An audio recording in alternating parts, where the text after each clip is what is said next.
A 2014 article published in the American Foreign Policy magazine stated that dozens of Uyghur militants had arrived in Pakistan's tribal areas among the wave of foreign fighters who fled the U.S. invasion of Afghanistan. Ideological successors of the East Turkestan Islamic movement, the Uyghur militants formed the Turkestan Islamic Party, joining hands with other Central Asian terror outfits like the Islamic Uzbekistan movement. Disgruntled by the Pakistan state's cooperation with the United States in the war on terror, these fighters were hosted by the Tehrik-e-Taliban Pakistan, a terrorist group allied with Al-Qaeda that operated out of the lawless Afpak border region and vowed to overthrow the democratically elected Pakistani government. In 2014, Reuters also reported that these various separatist groups, coalescing under the ideological framework of Al-Qaeda, mainly hid in the troubled North Waziristan region and focused on operations in Afghanistan, but managed to also mount various attacks in China, including ones in Kunming and Beijing.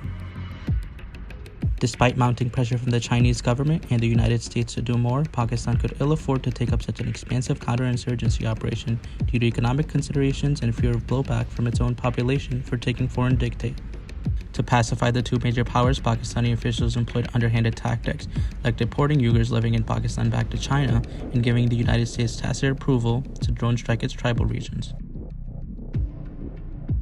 These measures were somewhat successful at doing so, as it brought down the frequency of terrorist attacks in China and also led to the U.S. killing of high-ranking Uyghur members of Al-Qaeda and the capture of 22 Turkestan Islamic Party operatives that were eventually detained at Guantanamo Bay.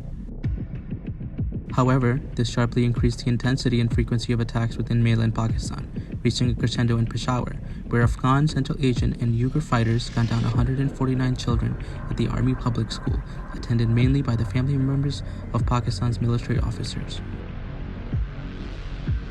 This led to the Pakistani state finally launching Operation Zarb-e-Azab, a wide-ranging military offensive in its tribal belt, which wiped out Al-Qaeda and its associated movements, both foreign and domestic, including the Islamic Movement of Uzbekistan, the Chechen Islamic Jihad Union, as well as the East Turkestan Islamic Movement and other various factions of the TTP. Many of these fighters either fled to Syria via Turkey to join ISIS, were apprehended by American intelligence across the border in Afghanistan, or were repatriated to re-education camps in China. Since the completion of the military offensive and the merging of the tribal regions with the existing province of KPK, the Pakistani state has managed to bring down militancy to historic lows since the start of the American war on terror. Strategically, Pakistan cannot manage to get embroiled in the American soft power offensive against China for its alleged mistreatment of Muslims in Xinjiang, as that would directly threaten the elusive stability it has managed to achieve in the recent past. With the American troop withdrawal from Afghanistan all but imminent and the growing presence of ISIS in Afghanistan and India, a rejuvenated separatist front amongst the Uyghurs would put Pakistan's national security calculus in a more precarious situation than ever before.